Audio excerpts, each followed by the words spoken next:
박완서 장편 소설 그 많던 싱아는 누가 다 먹었을까? 11장 그 전날 밤의 평화.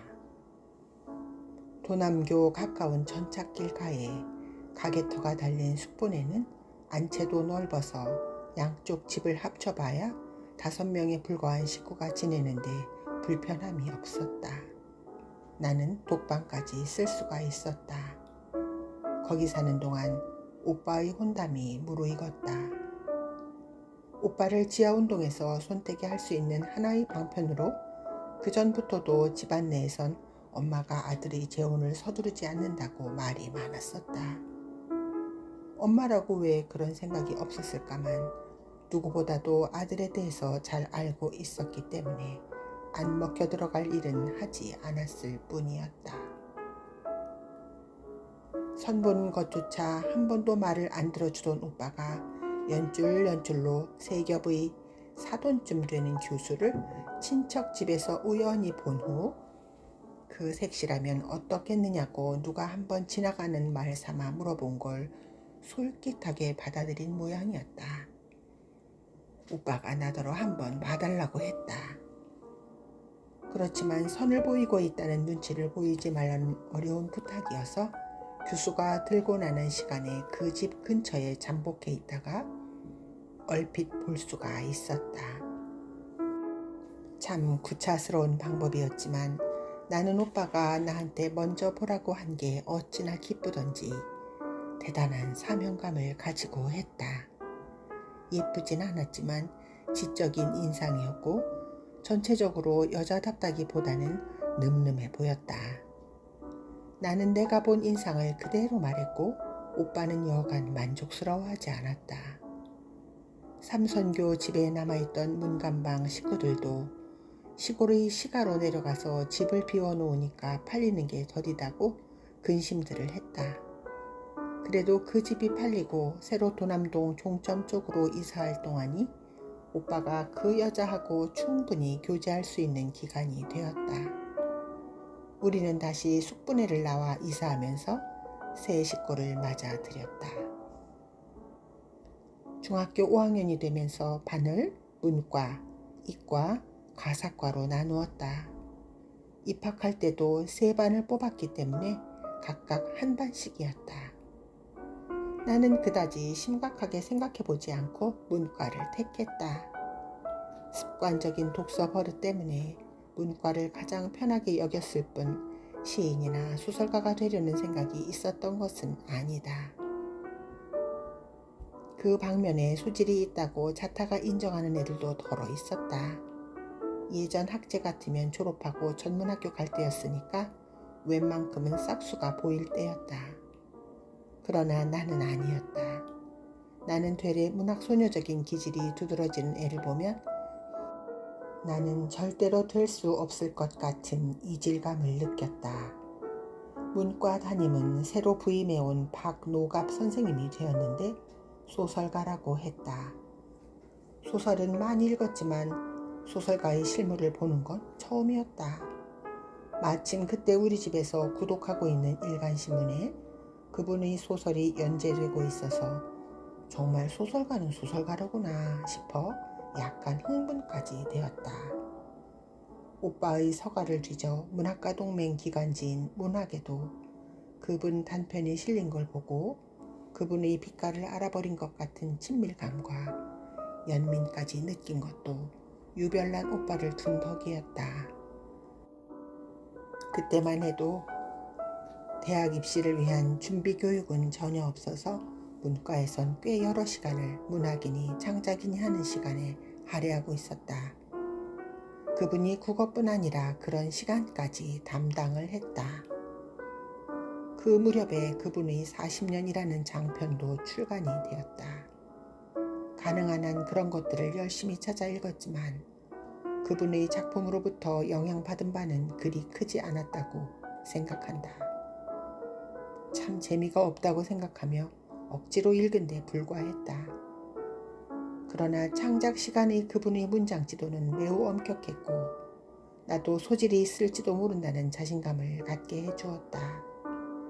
그분이 가장 싫어하는 것은 아니 오니 하는 둘이 감탄사가 많이 들어가는 감상 과잉의 문장이었다.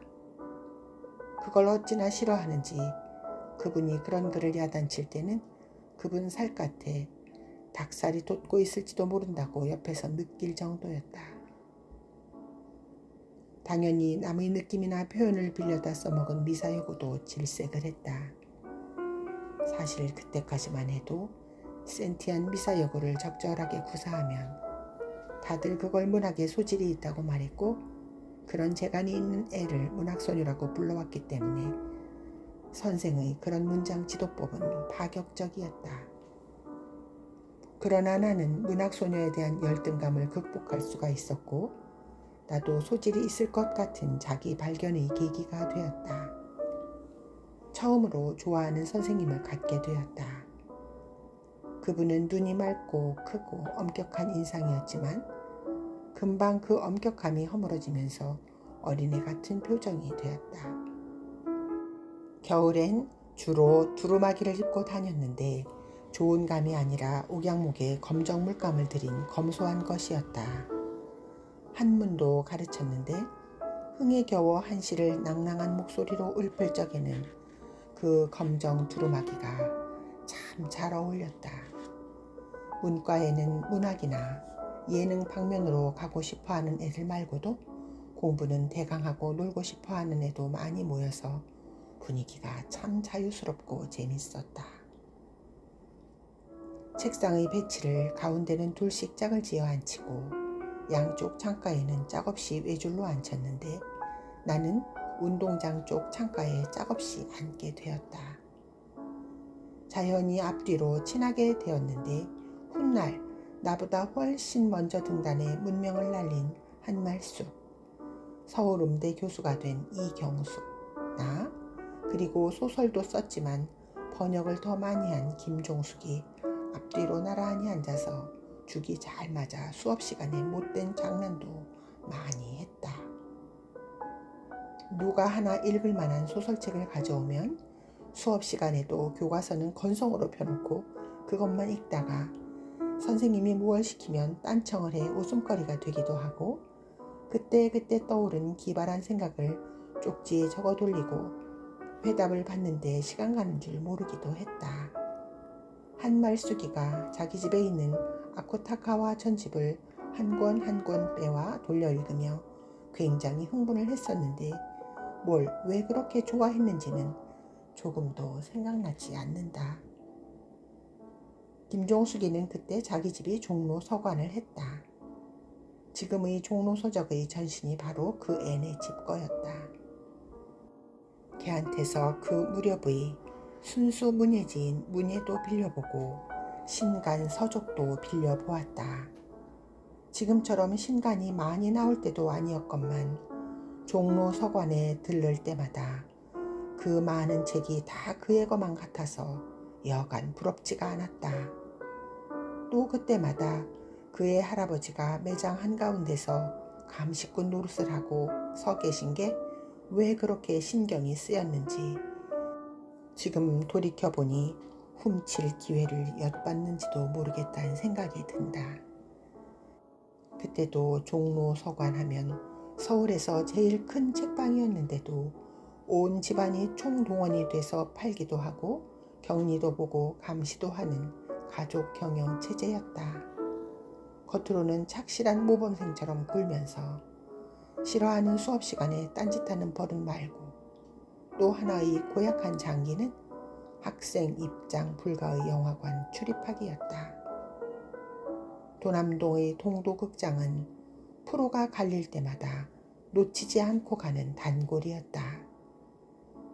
숙분의 가게가 바로 동도극장에서 비스듬히 건너편에 있었는데 가게 유리창이나 벽에다 극장 포스터를 붙이는 대가로 표를 주고 갔다.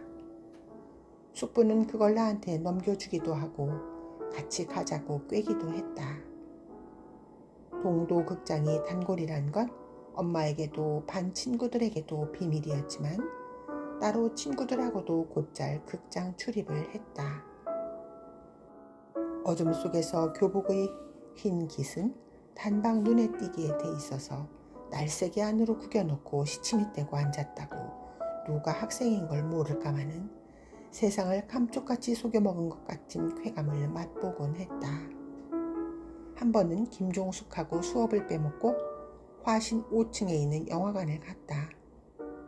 선생님이 안 나오시거나 사정이 생기면 그 시간은 결과라고 예고가 되는데 2시간 내리 결과인 날이었다. 마침 보고 싶은 영화가 화신 영화관에 들어와 있다고 해서 그 시간에 갔다 오자는데 둘의 마음이 일치했다. 예감이 웅성대는 신비한 어둠 속으로 은근슬쩍 숨어 들어가 흰 깃을 안으로 구겨놓고 앉았노라면 언제나 가슴이 뛰어놀게 마련이지만 수업을 빼먹고 그러고 있는 맛은 더욱 진진했다. 그런데 그날따라 왜 그렇게 정전이 자주 되는지 재미있을 만하면 화면이 꺼지고 사방에서 휘파람 소리가 나곤 했다. 해방되고 나서 북쪽으로부터의 송전이 끊기고 극도로 나빠졌던 전기 사정이 조금 나아졌다는 게 그 모양이었다. 늘 당하는 일이 그날은 좀 심했다. 여북해야 극장 측에서 무대에다 촛불을 켜놓고 가수를 불러다 가극 비슷한 짓을 다 시키면서 관객을 달래려 들었다. 우리는 그래도 끈질기게 기다려 하여튼 영화를 한 바퀴 다 보고 나서야 극장을 물러났다. 둘 다 시계도 없어 시간 가는 줄 몰랐지만 설마 밖이 벌써 어두워 가리라고는 상상도 못했다.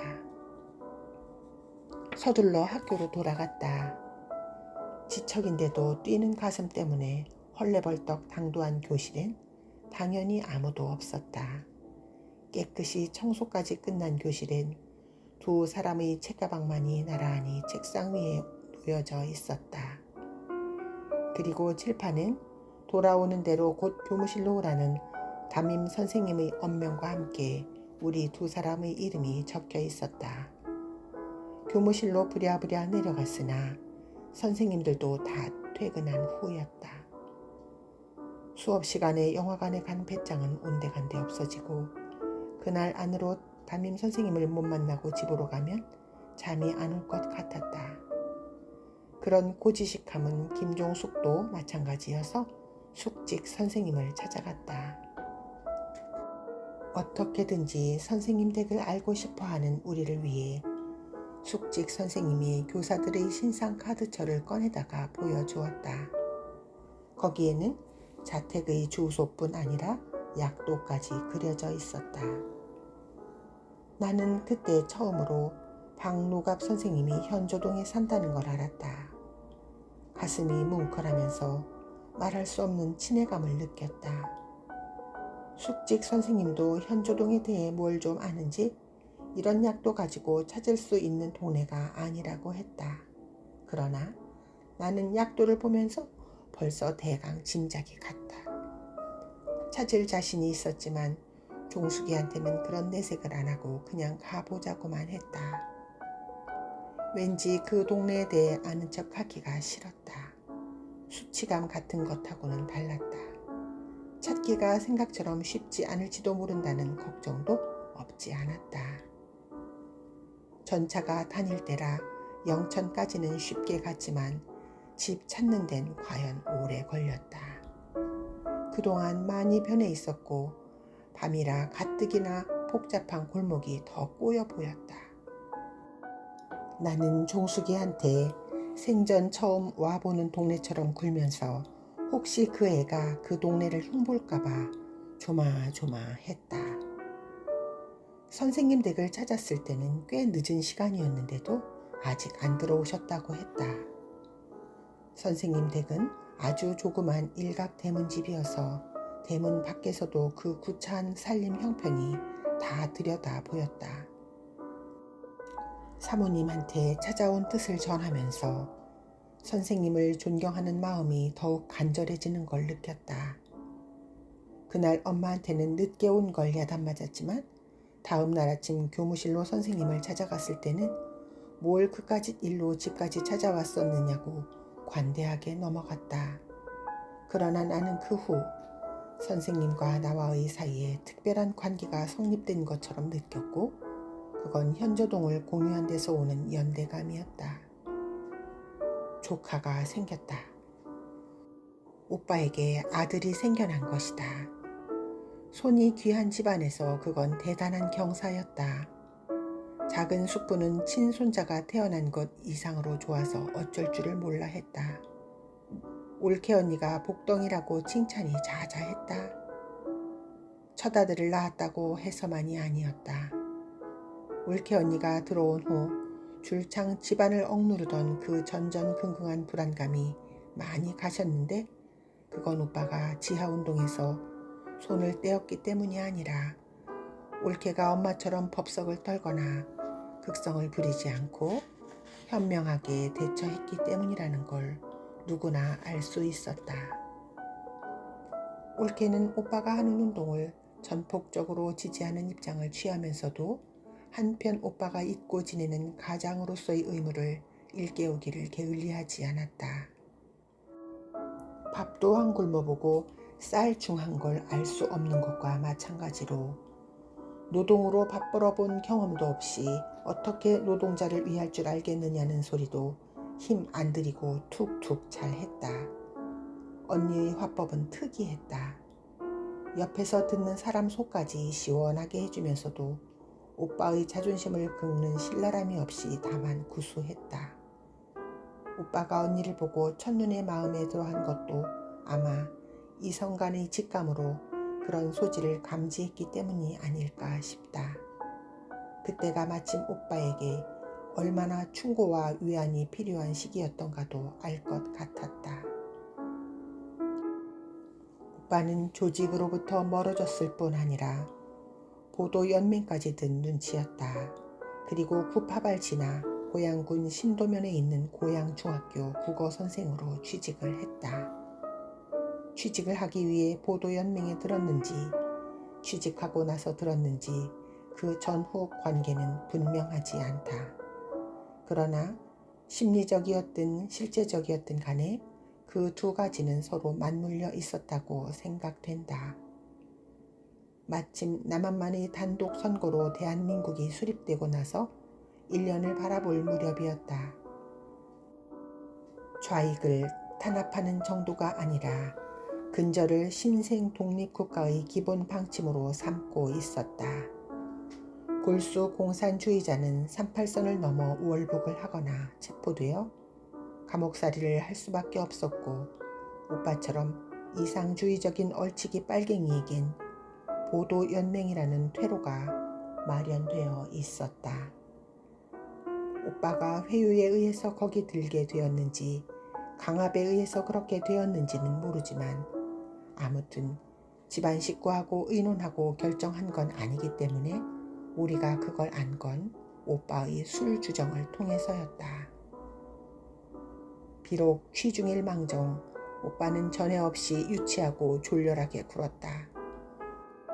엉엉 소리내어 울면서 마치 엄마 때문에 좌익운동에서 발을 빼고 엄마 보란듯이 보도연맹에도 가입한 것처럼 모든 것을 엄마 탓으로 돌렸다.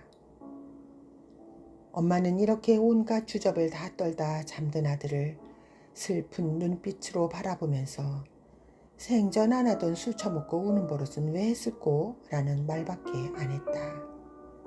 아들이 자는 머리맡도 지나가 본 적이 없는 엄마로서는 그 정도만 해도 큰 욕을 한 셈이겠지만 내가 보기에는 본인보다도 엄마가 더 전향의 후유증 같은 걸 두려워하고 있는 것처럼 보였다. 그 후에도 엄마는 두고두고 오빠 몰래 그 일을 심란해했다.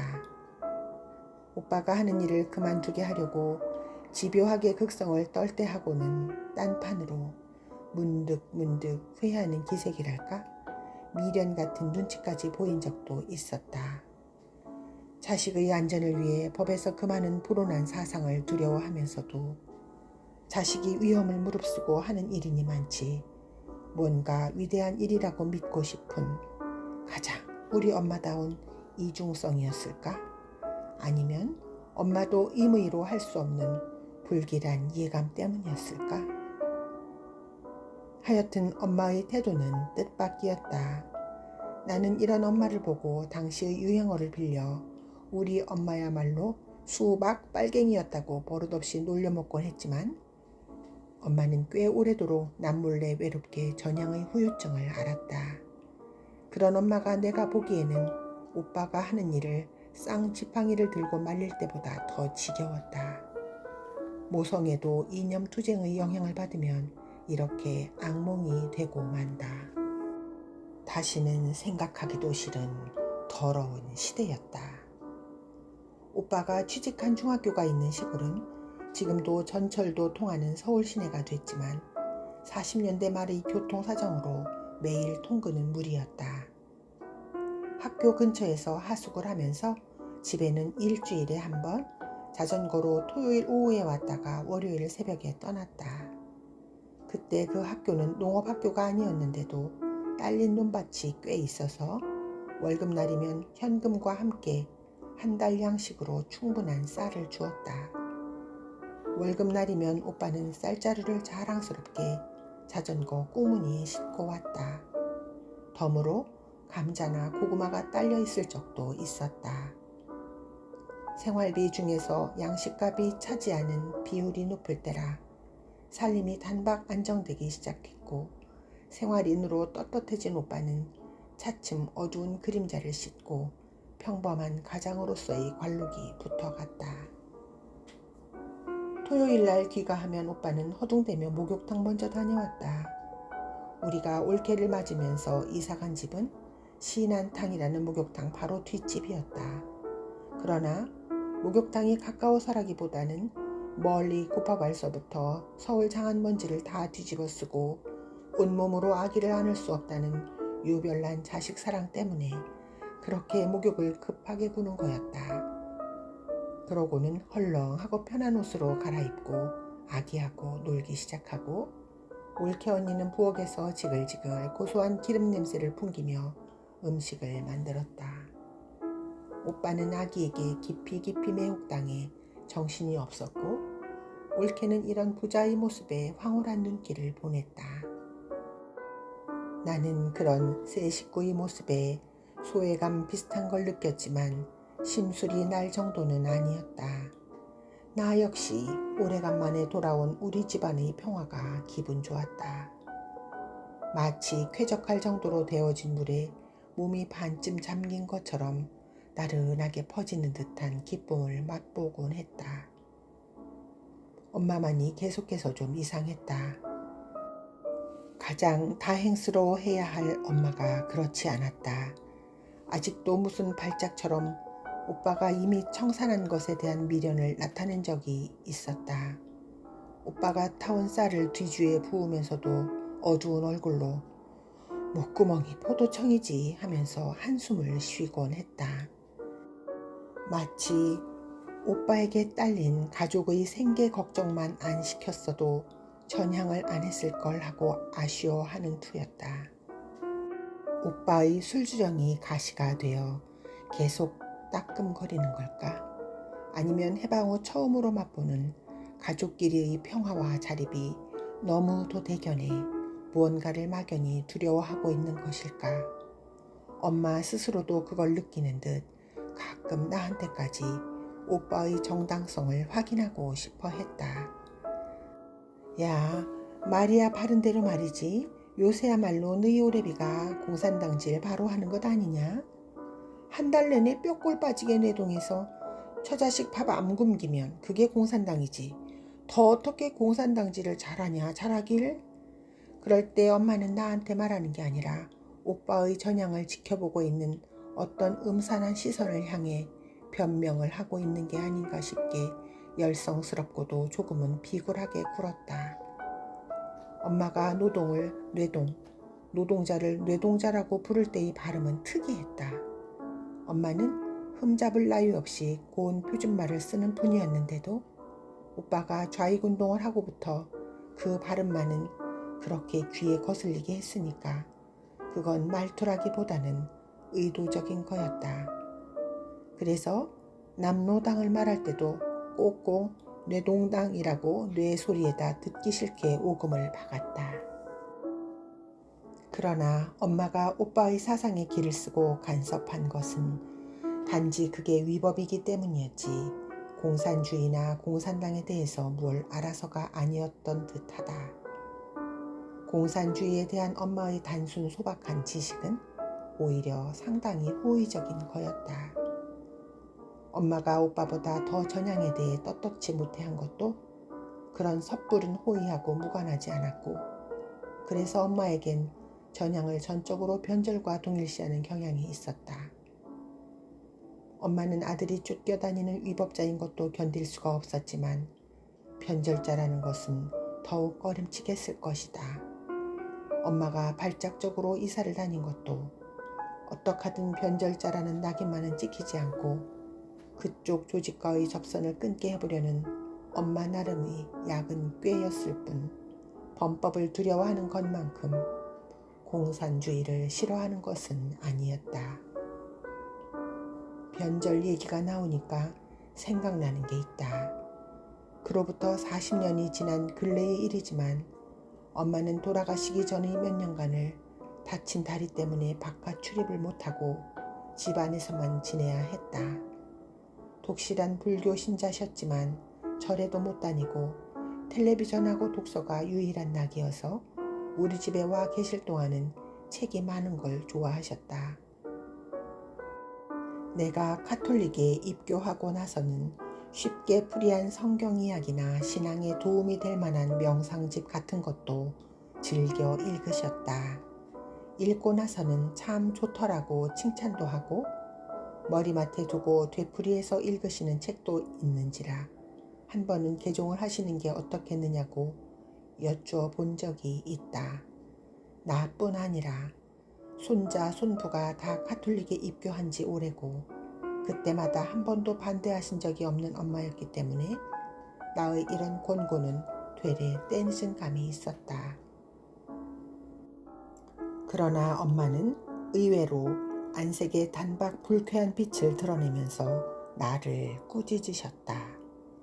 자기가 30의 과부가 됐을 망정 누구한테도 장차 일부 종사를 어찌할까 싶은 걱정이나 의심은 물론 동정도 받아본 적이 없거늘 딸 자식한테 별 해괴 망측한 소리를 다 듣는다는 진노였다. 나는 개종과 일부 종사의 엉뚱한 비유 때문에 그만 웃음이 복받치고 말았지만 곧 입을 다물었고 불현듯 생각하고 싶지 않은 옛날 일이 생각났다. 그 옛날 오빠가 어렵게 획득한 오붓하고 화평한 가정의 단란에 음흉하게 잠복해 있다가 시도 때도 없이 우리를 불편하게 하던 것도 바로 저런 자랑스럽고도 유구한 정조관념의 뿌리였구나 하고 그러고 나서 다시는 엄마의 개종을 권할 엄두를 낸 적이 없건만 엄마 또한 그 후 다시는 내 앞에서 기독교 계통의 책을 보는 모습을 보이지 않았다. 불교를 믿으면서 예수교 책에 흥미를 갖는 게 자식한테 처신을 잃는 짓이라고 생각하시는 게 뻔했다. 참으로 지겨운 엄마였다. 그러나 육친이란 싫어하는 면을 더 담게 마련인가. 엄마가 자식한테일수록 처신을 잃는 짓을 극도로 경계했듯이 나 또한 엄마에게 처신을 잃지 않으려고 얼마나 안간힘을 썼던가. 내가 엄마한테 가장 처신을 잃는 일이라고 생각한 것은 내가 쓴 책을 엄마가 읽는 일이었다. 그래서 나는 엄마가 우리 집에 오시기 전에 제일 먼저 준비하는 게 내 책을 서가 제일 높은 층에다 책등이 안 보이도록 반대로 꽂아놓는 일이었다. 엄마 또한 내 서재에 들어와 이것저것 읽을 만한 책을 고르시면서 어쩌다 한 번쯤은 네가 책을 여러 권 썼다는데 다 어딨냐? 라고 물을 법도 하건만 전혀 안 그러셨다. 그렇다고 엄마가 다른 경로를 통해 내 책을 읽었을지도 모른다는 느낌을 받은 적이 아주 없는 것도 아니었건만 나는 어머니 생전에 한 번도 정식으로 내 책을 헌정한 적이 없다. 노출증 환자처럼 세상 사람들에게 다 까발려 보일 수 있는 내 치부를 엄마에게만은 보이기 싫었다는 게 말이 될지 모르겠다. 그러나 내가 쓴 걸 어떡하든지 엄마 눈에 안 띄게 하려는 단속이 신문 연재를 할 때만은 여의치 않았다. 그럴 때는 서로 모르는 척하는 게 수였고 우리 모녀는 약속 없이도 그런 눈치는 잘 통했다. 한 번은 동아일본가에 연재가 끝나고 나서 어떤 잡지사에서 나하고 우리 엄마하고 같이 인터뷰를 하겠다고 졸랐다. 고사하다가 그 기자하고는 너무 박절하게 굴 수만도 없는 사이여서 우선 엄마에게 먼저 양해를 구해보라고 발뺌을 했다. 쉽지는 않았지만 허락이 떨어졌다고 했다. 그때 친정집은 화곡동이어서 내가 기자하고 같이 화곡동으로 갔다. 엄마는 처음 당하는 인터뷰 것만 썩 잘 받아 넘기셔서 나는 속으로 여간 자랑스럽지가 않았다. 인터뷰 마무리 단계에서 기자가 따님이 쓰는 신문 연재 소설을 혹시 읽으셨느냐는 질문을 했다. 우리도 그 신문을 보니까요. 엄마는 즉시 도도하게 표정을 가다듬으면서 결코 소설 때문에 그 신문을 본 건 아니라는 것부터 강조했다. 나는 역시 엄마답다고 속으로 쓴 웃음을 지었다. 기자는 그 소설을 읽은 소감을 물었다. 순간 나도 모르게 심장이 죄어들었다. 비평가한테 무슨 소리를 들어도 그다지 기분이 좋아질 줄도 나빠질 줄도 모르는 강심장을 타고난 내가 말이다. 다음 엄마 입에서 떨어진 소리는 싸늘하고도 간략했다. 원 그것도 소설이라고 썼는지. 나의 죄어들었던 심장이 펴지면서 얼굴이 모닥불을 담아부은 것처럼 달아올랐다. 그 후에도 엄마의 그 차가운 평은 문득문득 나에게 상처가 되었다. 그럴 때마다 나는 결코 남에게 상처가 되는 말만은 삼가리라고 다짐하는 것으로 엄마에 대한 앙심을 달랬다. 한참 옆길로 샜던 얘기를 다시 도남동 목욕탕 뒷골목집에서 살던 시절로 되돌려야겠다. 내가 보기에는 엄마가 가끔 보이는 신경불안 증세는 터무니없는 거였다. 불안해할 건 아무것도 없었다. 오빠는 비로소 제 골을 찾는 거였다. 오빠에게도 현조동 시절이 깊은 인상을 남겼으리라는 건 이해가 되었다. 오빠는 현조동 출신이라는 티를 내고 싶어 했고 그들에게 진 빚이 있는 것처럼 여기고 싶어 했다. 그들 편에 서야겠다는 순진한 정의감 때문에 쉽사리 공산주의 사상에 공감할 수 있었겠지만 행동을 하기엔 너무도 허약하고 사치스러운 마음을 가지고 있었다. 오빠는 현조동 사람들이 콩깻묵도 실컷 못 먹고 죽을 쑤어 먹을 때 동생의 입학 축하로 양식을 사 먹이려 들었고 폐를 앓는 애인을 특실에 입원시켰다. 눈에 넣어도 아프지 않을 것 같은 자기 자식에게 어찌 안정을 주고 싶지 않았겠는가. 그가 몸담았던 조직에서 소시민 근성이라고 매도하는 안정일망정.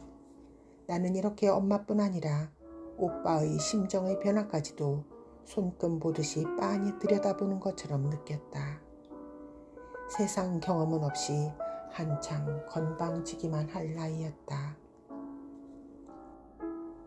오빠가 전향을 하고 우리 집안의 평화가 돌아온 것은 내가 중학교 6학년 때, 지금으로 치면 고3 때였으니까.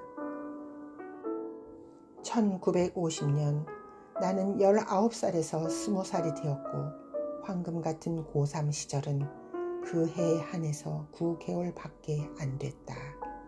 3월 말에 학년을 끝내고 4월에 학기 초이던 일제시대의 학제가 해방이 된 8월을 기준으로 구미의 제도처럼 8월에 학년을 끝내고 9월에 새 학기를 시작하도록 바꾼 것이 49년까지 통용됐었다. 그걸 원래대로 3월 학기 말로 환원시키기 위한 과도 조치로 50년도에는 학기를 3개월 단축해서 5월로 하기로 했는데 그때 마침 졸업반이어서 5월 졸업을 하게 된 것이었다. 아마 우리나라에 신식 교육 제도가 들어오고 학제라는 게 생기고 나서 5월 졸업은 우리가 유일한 경우였을 것이다. 그것이 얼마나 큰 행운이었던가는 엄동설 안에 들어있는 입시와 꼭 을씨년스러운 늦추이가 끼는 요즘 입학과 졸업을 볼 때마다 느끼곤 한다. 그해 5월은 유난히 아름다웠다. 그때는 지금처럼 시도 때도 없이 아무 꽃이나 피어나는 시대가 아니었다. 오직 5월만이 잎도 꽃처럼 피어날 때였고 라일락과 모란과 장미와 등꽃의 계절이었다. 교정에 꽃내음이 그득했고 벌들이 윙윙댔다. 나는 국민학교와 중학교를 합친 도합 12년간의 교육기간 중 처음으로 우등상이라는 걸 받으면서 졸업을 했다. 엄마는 물론 오빠, 올케, 숙부, 숙모가 다 졸업식에 참석해 축하를 해주었고 나는 속으로 기고만장했다. 서울대 물리대 국문과에 거뜬히 합격한 뒤였다. 지금의 인문대와 자연대를 합쳐서 그때는 물리대라고 했는데 실용적인 것을 선호하는 풍조는 전쟁 후에 생겨났고 그때까지만 해도 일제잔재랄까 순수 문학을 숭상하는 기풍이 승할 때라 물리대는 대학의 대학이라고 자처하며 기고만장할 때였다. 힘 안 들이고 합격을 하고 보니 머리가 붕 뜨는 것처럼 교만을 억제할 수가 없었다. 그때만 해도 여학교에선 대학에 지원하는 비율이 높지 않아서였는지 입시를 위한 수업이라는 게 따로 없었다. 모의고사를 2번 본 것 빼고는 각자 알아서 하도록 내버려 두었다. 내가 알아서 한 수험 공부는 종로서관 집딸인 김종숙한테 예상 문제집을 빌려본 것이 전부였다. 꽤 두꺼운 문제집이었는데 아마 지질이 형편없는 갱지여서 더욱 부피가 나갔을 것이다. 나 말고 뒤에 기다리는 아이가 있어서 사나을 집중적으로 보았다. 마치 소설책 돌리듯이 돌리고 난 책을 그 후에 다시 책방에 갖다 팔았는지 어쨌는지 그 뒷일까지는 모르지만 아무튼 마음씨 좋은 친구 덕으로 그 책을 한 권 떼고 나니까 배운 것이 정리가 된 기분이었다. 그때 우리 집 형편이 그런 책이 필요하다면 못 사줄 형편은 아니었는데도 안 사달란 것은 시험 공부 안 하는 것처럼 굴다가 쓱 합격해 보이겠다는 유치한 허영심 때문이었을 것이다. 입학시험은 4월 말경이었는데 그때가 또한 물리대 근처가 가장 아름다운 계절이었다. 지금은 마로니에 공원으로 개천도 복개되었지만 그때는 동숭동 초입부터 이화동까지 길게 대학천이 흐르고 대학천을 향해 개나리가 눈부시게 늘어져 있고 마당에선 벚꽃이 어지럽게 흩날리고 마로니에가 움트고 있었다. 전차가 유일한 교통수단일 시절이라 입학 원서 낼 때나 시험 칠 때나 물리대 정문을 빠져나오면 곧장 길을 건너 의대 정문을 지나 대학병원 정문으로 해서 원남동으로 나가 전차를 탔다. 의대와 대학병원이 연결된 길이 또 그렇게 좋을 수가 없었다. 20살에 꿀 수 있는 온갖 황홀한 꿈 때문에 그 길이 그렇게 좋았던지 그 길의 나무와 꽃과 풀과 훈풍이 그렇게 가슴을 울렁거리게 했는지 그 길은 단순한 자연의 아름다움이라고만은 볼 수 없는 매혹으로 가득 차 있었다. 그렇다. 그 계절에 나를 매혹시킨 것은 자유의 예감이었다. 중학생에서 대학생이 된다는 것도 온갖 금기로부터의 해방을 의미했지만 나는 엄마로부터의 자유까지를 이미 예비해 놓고 있었다. 시집이나 가면 또 모를까. 처녀 시절에 엄마로부터 해방될 수 있다는 것을 어찌 꿈이나 꾸어봤을까. 아니, 꿈도 안 꾸어봤다는 건 거짓말이다. 그건 내 꿈속의 꿈, 가장 내밀한 욕망이었다. 그것이 현실이 되어 바로 목전에 예비되어 있었다. 그 엄청난 자유를 어떻게 쓸 것인가? 악용, 선용, 남용, 절제, 아무거나 다 매혹적이었다. 앞으로는 모든 것을 그것과 더불어 공모하리라. 그 꿈이야말로 장미와 라일락과 모란을 피게 하는 5월의 햇빛보다 더 찬란했다. 엄마로부터 노연할 수 있는 가능성은 어느 날 갑자기 왔다. 50년 봄, 언제나처럼 시골 학교에서 주말에 자전거로 돌아온 오빠가 좀 과장되게 피곤해했다. 그때 올케는 두 번째 아이가 생겼는지 입덧이 한창이었다. 연년생을 낳을 모양이었다. 아무리 손이 귀한 집안이라 해도 돌 안에 들어선 아우는 엄마에게도 아기에게도 다 같이 못할 노릇이었다. 오빠가 시골 학교 선생이 됐다고 온 식구가 마음을 합해 행복해하던 때가 엊그저께건만 벌써 식구가 느는 것 외엔 아무런 변화도 기대할 수 없는 따분한 생활에 지친 기미를 우리는 서로 감추지 못했다. 그날 저녁상을 받고 나서 오빠가 지나가는 말처럼 운을 떼었다. 학교 사택이 한 채 날 것 같아요. 우리 집보다 널찍하고 텃밭까지 딸려 있어서 소일거리도 될 것 같긴 한데. 그러면서 흐린 말끝을 엄마가 잽싸게 낚아챘다. 우리가 들고 싶으면 들 수도 있단 말이지. 그 사택인지 관사에. 옆에서 나는 오빠가 사택이라고 말한 걸 관사라고 부르고 싶어 하는 엄마 때문에 웃음이 났지만 현실성이 있으리라고는 생각하지 않았다. 그러면요, 곧 비는데 신청자가 없으니까요. 교장이 오늘 저에게 의향을 물어보길래 그냥 해본 소리예요. 잊어버리세요. 가자 우리. 예? 너무도 간단하고 단호한 결정에 식구들이 다들 숟갈질을 멈추고 엄마의 입만 쳐다보았다. 하숙밥을 3년만 먹으면 뼛속이 다 빈다더니 3년은커녕 반년 만에 벌써 애비꼴이 못쓰게 돼 은근히 애가 닳던 참이다. 애미도 그렇지. 젊은 내외가 그게 할 노릇이냐? 그렇지만 어머니, 쟤는 어떡하구요. 오빠가 나를 턱으로 가리키며 말했다. 대학교만 붙고 나면 작은 집에서 다니도록 하지 뭐. 서로 좋아할 걸 아마.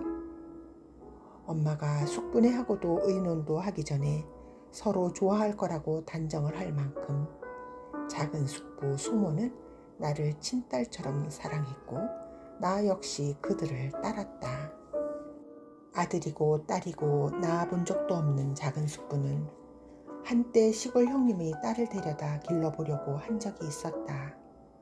큰 숙부는 일남 3녀를 두고 있었다. 그러나 1년 남짓 갖은 정성을 들였음에도 불구하고 저희 엄마와 시골을 못 잊어 해 결국은 돌려보내야만 했다. 그때의 상심을 바로 이웃에서 지켜보았는지라 나라도 잘해드리려고 애썼고 그분들 역시 너밖에 없다는 식으로 나에게 정을 쏟았었다. 그러나 장차 작은 집에서 학교를 다니게 될지도 모른다는 걸 알았을 때 속으로 뛸 듯이 기뻤던 것은 숙질 간의 그런 유별난 관계하고는 무관했다.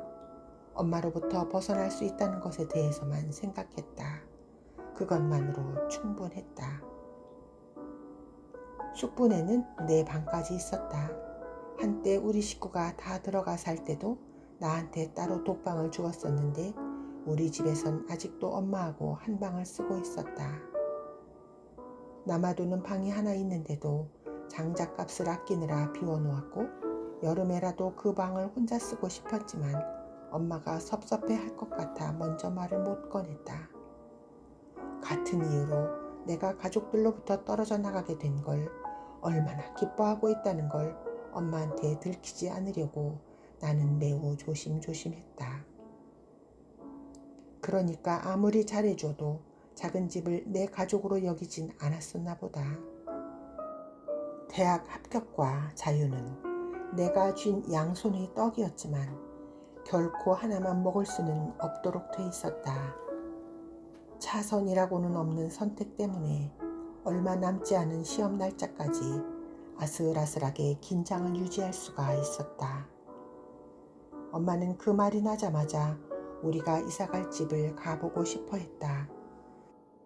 그날은 나도 엄마하고 동행을 했는데 전차로 영천 종점까지 가서 거기서 구파발까지 가는 시외버스를 탔다. 시외버스를 기다리는 동안도 오래 걸렸거니와 구파발에서 고향 중학까지 걸어 들어가는 거리도 만만치가 않았다. 봄 가뭄이 계속되고 있어 황톳길은 풀썩풀썩 먼지가 심하게 났다. 나는 단박 촌스럽게 변한 내 검정 운동화를 내려다보면서 오빠에게 형언할 수 없는 연민을 느꼈다. 그 집은 이미 비어있는 거나 마찬가지였다. 신병으로 학교를 그만두게 된 선생님의 세간만 일부 남아있을 뿐 아무도 살고 있지 않았다. 엄마는 집은 보는 둥 마는 둥 먼저 텃밭으로 들어갔다. 한참이나 밭고랑에 쭈그리고 앉았기에 나는 엄마가 거기서 오줌을 누는 줄 알고 일부러 딴 데를 보았다. 한참 있다가 돌아보았더니 어린애처럼 홀글 주무르고 있었다. 나하고 시선이 마주치자 감자꽃처럼 초라하고 계면쩍게 웃으면서 중얼거렸다. 난 하루라도 빨리 여기 살고 싶구나. 땅이 어쩌면 이렇게 거냐? 세상에 이 좋은 땅을 이대로 놀리다니. 햇볕이 졸리도록 따스한 봄날이었다. 딴 밭에서는 푸성귀들이 파릇파릇 도단하고 있는데 그 밭만은 놀고 있었다. 나는 주말마다 그 밭에다 고추, 상추, 오이, 호박, 참깨, 들깨 온갖 푸성귀를 심고 그 너울대는 초록의 한가운데서 김을 메고 있을 엄마를 향해 손을 번쩍 들고 다른 박질에 귀가할 때 장차의 모습을 상상하고 가슴이 울렁거렸다. 텃밭이 거기 있음으로써 그건 귀가가 아니라 귀향이 될 터였다. 다시 귀향을 할 수가 있을 것 같은 예감은 자유의 예감 못지않게 감동스러웠다. 새로운 고향은 앞으로 내가 누리게 될 자유와 기막힌 균형이 될 수 있으리라. 마침 그 무렵 우리는 박적골 고향을 이르려 하고 있었다. 해방이 되고 나서 집을 겉돌기 시작한 큰 숙부는 그 후에도 박적골이 영 뜨악한지 개성 시내에 있는 소실집에만 틀어박혀 있어 집안 형편이 눈에 띄게 기울고 있었다. 게다가 아이들 교육 문제도 있고 해서 오빠와 작은 숙부는 이참에 아주 고향을 뜨게 해서 서울서 새 출발을 시키도록 뜻을 모아 이미 구체적인 데까지 일이 진행되고 있었다. 내가 대학에 합격하자마자 엄마는 도남동 집을 복덕방에 전세로 내놓았다. 그리고 분주하게 이사 준비를 했다. 오빠는 여름방학에 하고 싶어 했으나 엄마는 여름엔 밭에서 따온 상추쌈으로 점심을 먹지 않으면 큰일 날 것처럼 서둘러 댔다. 꼭 무엇에 쫓기는 사람 같았다. 이사만 한다면 무슨 발작처럼 생기가 나는 것도 여전했다. 엄마는 이사가 취미인가 봐. 이젠 쫓길 것도 없건만 안정된 지 1년 남짓해서 다시 이삿짐을 싸고 싶어하는 엄마를 나는 이렇게 빈정댔다. 오로지 이사에만 정신이 팔려서 나를 작은 집에 떼어놓게 된 것에 대해선 조금도 신경을 안 쓰는 엄마가 다소 야속했었는지도 모르겠다. 그러면 엄마는 스르르 풀이 죽으면서 아득한 표정으로 자고로 죽을 수에 이사한단다 하고 한숨을 쉬었다. 엄마는 아직도 쫓기고 있었다. 엄마는 좌익 조직으로부터 헛되게 도망을 다녔듯이 이번엔 전향한 후한으로부터의 도피를 시도하고 있었다. 나는 엄마가 전전긍긍하는 것을 전혀 터무니없는 일종의 신경불안 증세라고 생각했기 때문에 이번 이사야말로 가장 성공적인 치료가 되리라고 생각했다. 엄마에게도 나에게도 새롭게 전개될 생활에 대한 예감에 충만한 특별히 아름다운 5월이었다. 그러나 하필 1950년의 5월이었다. 남달리 명철한 엄마도 환멸을 예비하지 않고 마냥 마음을 부풀린다는 게 얼마나 어리석은 일이라는 걸 미처 모르고 있었다.